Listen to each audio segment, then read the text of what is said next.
Breaking news చూస్తున్నాం. HCU విషయంలో CM Revanth Reddy fail అయ్యారని అన్నారు మాజీ మంత్రి కేటీఆర్. హెచ్సియు వ్యవహారంలో పెద్ద భూ కుంభకోణం ఉందని కేటీఆర్ ఆరోపించారు. ఈ వ్యవహారంలో బీజేపీ ఎంపీ కూడా ఉన్నారని 2-3 రోజుల్లో హెచ్సియు భూముల కుంభకోణం మొత్తం బయట పెడతామన్నారు కేటీఆర్. 2 జాతీయ పార్టీల జుట్టు ఢిల్లీ చేతిలో ఉందన్నారు కేటీఆర్. ఒకరు ఢిల్లీ నేతల చెప్పులు మోస్తే మరొకరు ఢిల్లీకి బ్యాగులు మోస్తున్నారని ఆరోపించారు కేటీఆర్. మరోవైపు బీఆర్ఎస్ రజతోత్సవ సభ ఏర్పాట్లపై కేటీఆర్ మీడియా చిట్చాట్లో స్పందించారు.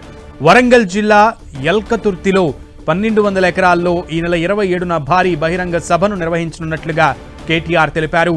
ప్రాంతీయ పార్టీలు 25 వసంతాలు పూర్తి చేసుకోవడం చాలా అరుదని, టీడీపీ బీఆర్ఎస్ పార్టీలు ఈ అరుదైన ఘనతను సాధించాయన్నారు. అందుకే ఏడాది పాటు సిల్వర్ జూబ్లీ ఉత్సవాలను నిర్వహించనున్నట్లుగా తెలిపారు. ఇక వరంగల్ సభకు అనుమతి ఇవ్వాలంటూ డీజీపీకి దరఖాస్తు చేసుకున్నామన్నారు.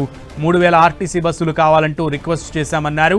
తమ పార్టీ సమావేశాలకు ఈ ప్రభుత్వం అనుమతులు ఇవ్వకుండా ఇబ్బందులు పెట్టిందన్నారు. ఈ బహిరంగ సభకు కూడా అనుమతులు ఇవ్వకుంటే కోర్టును ఆశ్రయిస్తామన్నారు కేటీఆర్.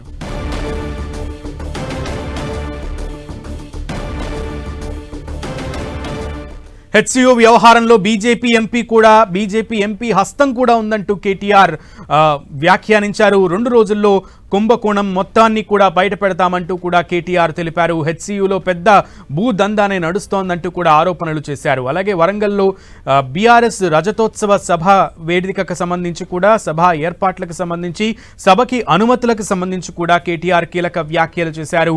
25 సంవత్సరాలు పూర్తి చేసుకున్న పార్టీలు, ప్రాంతీయ పార్టీలు చాలా అరుదుగా ఉంటాయి. అందులో టీడీపీ బీఆర్ఎస్ ఈ 2 మాత్రమే రజతోత్సవ వేడుకలు జరుపుకుంటున్న ఈ పార్టీలు అంటూ కూడా కేటీఆర్ అన్నారు. దీనికి సంబంధించి ఇప్పటికే ఆర్టీసీకి, ప్రభుత్వానికి 3000 బస్సులు, ఆర్టీసీ బస్సులు కావాలంటూ కూడా రిక్వెస్ట్ పెట్టుకున్నామన్న విషయాన్ని కూడా కేటీఆర్ తెలిపారు. ఒకవేళ ప్రభుత్వం, డీజీపీ గనక తమ పర్మిషన్ లెటర్కి గనక స్పందించకపోతే, పర్మిషన్ ఇవ్వకపోతే కోర్టుని ఆశ్రయిస్తామంటూ కూడా కేటీఆర్ తెలిపారు. ఇక హెచ్సియు వ్యవహారంలో భారీ కుంభకోణమే జరిగిందని, 2 దేశీయ పార్టీలు, 2 జాతీయ పార్టీలు కూడా ఈ దాంట్లో కీలక పాత్ర ఉంది అంటూ కూడా కేటీఆర్ సంచలన కామెంట్స్ చేశారు.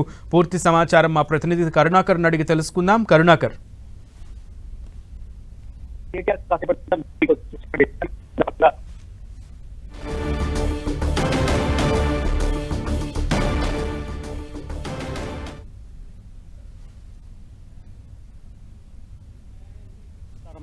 రంగంలోకి దిగిందని చెప్పి ఆయన తీవ్రస్థాయిలో ఆరోపణలు గుప్పించారు. ఈ మేరకే అధిష్టానం దూత మీనాక్షి నటరాజన్ ఏకంగా సచివాలయానికి వచ్చి రివ్యూ చేయాల్సిన పరిస్థితి వచ్చింది. కాబట్టి అధిష్టానం, కాంగ్రెస్ అధిష్టానం, ముఖ్యమంత్రి రేవంత్ రెడ్డి అన్ని విషయాల్లో ఫెయిల్ అవుతున్నారు కాబట్టి నేరుగా అధిష్టానం రంగంలోకి దిగిందని చెప్పి కేటీఆర్ వ్యాఖ్యానించడం జరిగింది. దాంతోపాటు కేటీఆర్ మరో అంశాన్ని ప్రస్తావించారు. హెచ్సియు భూముల వెనుక పెద్ద భూ కుంభకోణం ఉందని చెప్పి ఆయన ఆరోపించారు. ఈ భూ కుంభకోణంలో ఒక బీజేపీకి చెందిన ఎంపీకి హస్తం కూడా ఉంది. 2 రోజుల్లో ఈ వ్యవహారాన్ని అంతా కూడా పూర్తి స్థాయిలో ఆధారాలతో సహా బయట పెడతానని చెప్పి, ఈ వ్యవహారంపై పూర్తి స్థాయిలో కేంద్ర రాష్ట్ర ప్రభుత్వాలకు సంబంధించిన ఏజెన్సీలకు కూడా ఫిర్యాదు చేస్తారని చెప్పి కూడా కేటీఆర్ వ్యాఖ్యానించడం జరిగింది. కాబట్టి హెచ్సియు భూముల వ్యవహారం మనం చూస్తున్నాం. గత వారం 10 రోజులుగా తీవ్ర స్థాయిలో వివాదం రేగుతోంది. సుప్రీంకోర్టు వరకు ఈ వ్యవహారం వెళ్ళింది. సుప్రీంకోర్టు ఈ నెల 16 వరకు రాష్ట్ర ప్రభుత్వం నివేదిక ఇవ్వమంది. కాబట్టి సుప్రీంకోర్టు ఎటువంటి నిర్ణయం తీసుకోబోతుంది, ఎటువంటి తీర్పు వెలువరిస్తున్న దానిపై కొంత ఆసక్తి నెలకొంది. అదే సమయంలో రాష్ట్ర ప్రభుత్వం కూడా దీనిపై సంప్రదింపులు జరుపుతుంది ప్రత్యేకంగా. కాబట్టి ఇటువంటి సమయంలో కేటీఆర్ ఈ యొక్క హెచ్సియు భూముల వ్యవహారంలో పెద్ద కుంభకోణం ఉంది, ఈ కుంభకోణాన్ని బయట పెడతానని చెప్పడం కొంత రాజకీయ వర్గాల్లో ఆసక్తి రేపుతున్న పరిస్థితిని మనం చూస్తున్నాం. కరుణాకర్, అయితే కీలకంగా కేటీఆర్ ఈ పాయింట్ ని కూడా రైస్ చేశారు. ఒకరు ఢిల్లీ నేతల చెప్పులు మోస్తూ ఉంటే ఇంకొకళ్ళు ఢిల్లీకి బ్యాగులు మోస్తున్నారంటూ 2 పార్టీల నేతలను ఉద్దేశించి కేటీఆర్ ఈ కామెంట్స్ చేశారు. ముఖ్యమంత్రి రేవంత్ రెడ్డి 2 జాతీయ పార్టీలు, అంటే అటు కాంగ్రెస్ పార్టీ, ఇటు బీజేపీ పార్టీ, 2 జాతీయ పార్టీల మద్దతు ముఖ్యమంత్రిగా కొనసాగుతున్నారని చెప్పి చాలా చమత్కారంగా కేటీఆర్ వ్యాఖ్య చేసిన పరిస్థితి మనం చూస్తున్నాం. ఎందుకంటే ప్రధానమంత్రి స్వయంగా తెలంగాణకు వచ్చినప్పుడల్లా కూడా తెలంగాణలో ఆర్ఆర్ ట్యాక్స్ అన్ని రేవంత్ రెడ్డిని పరోక్షంగా వసూలు చేస్తున్నారు, వసూళ్లకు పాల్పడుతున్నారని చెప్పి ప్రధానమంత్రి స్వయంగా ఆరోపించినప్పటికీ కూడా కేంద్ర ప్రభుత్వ దర్యాప్తు సంస్థలు ఒక్కటి కూడా రేవంత్ రెడ్డిపై ఎందుకు కేసులు నమోదు చేయట్లేదు అంటే పరోక్షంగా బీజేపీ పార్టీ కూడా ముఖ్యమంత్రి రేవంత్ రెడ్డిని, కాంగ్రెస్ ప్రభుత్వాన్ని కాపాడుతూ వస్తుందని చెప్పి కేటీఆర్ తన వ్యాఖ్య వ్యాఖ్యలు చేసిన పరిస్థితి మనం చూస్తున్నాం. కాబట్టి ఖచ్చితంగా ఒకవైపు కిషన్ రెడ్డి బీజేపీ అధ్యక్షుడిగా ఉన్న కేంద్ర మంత్రిగా ఉన్న కిషన్ రెడ్డి బీజేపీ పెద్దల చెప్పులు మోస్తుంటే ఇటు రేవంత్ రెడ్డి కూడా బీజేపీకి కొమ్ము కాస్తున్నారు. కాబట్టి రెండు పార్టీలు కాంగ్రెస్ పార్టీ బీజేపీ పార్టీ ఒక్కటేనని చెప్పి తాను ముందు నుంచి కూడా చెప్తున్నాను.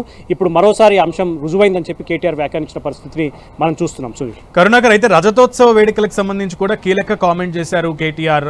ఒకవేళ పర్మిషన్ ఇవ్వకపోతే న్యాయపరంగా కోర్టును ఆశ్రయిస్తామంటూ తెలిపారు. దాని గురించి ఖచ్చితంగా ఈ నెల 27న బీఆర్ఎస్ పార్టీ ఆవిర్భావ దినోత్సవం సందర్భంగా వరంగల్ ఎల్కతుర్తిలో భారీ బహిరంగ సభకు ఏర్పాట్లు చేస్తున్నారు. ఇప్పటికే పోలీసులకు అనుమతి కోసం కూడా దరఖాస్తు చేసుకున్నారు. అయితే ఇంతలోనే వరంగల్ పోలీస్ కమిషనర్ అక్కడ పోలీస్ యాక్ట్ 30ని అమల్లోకి తీసుకొచ్చామని చెప్పి ప్రెస్ రిలీజ్ చేశారు. కాబట్టి ఈ సభలు సమావేశాలపై నిషేధం విధిస్తూ పోలీసులు నిర్ణయం తీసుకున్నారు. ఇటువంటి సమయంలో ఎల్కతుర్తి భారీ బహిరంగ సభకు పోలీసులు అనుమతిస్తారా లేదా అన్నది కొంత సందిగ్ధం నెలకొంది. ఒకవేళ పోలీసులు కనుక అనుమతి ఇవ్వకపోతే ఖచ్చితంగా న్యాయస్థానాలు ఆశ్రయిస్తాం, ఖచ్చితంగా వరంగల్లోని భారీ బహిరంగ సభ నిర్వహించి తీరుతాం, దాన్ని సక్సెస్ చేసి తీరుతామని చెప్పి కూడా కేటీఆర్ వ్యాఖ్యానించిన పరిస్థితిని మనం చూస్తున్నాం. సుధీర్, ఓకే కరుణాకర్.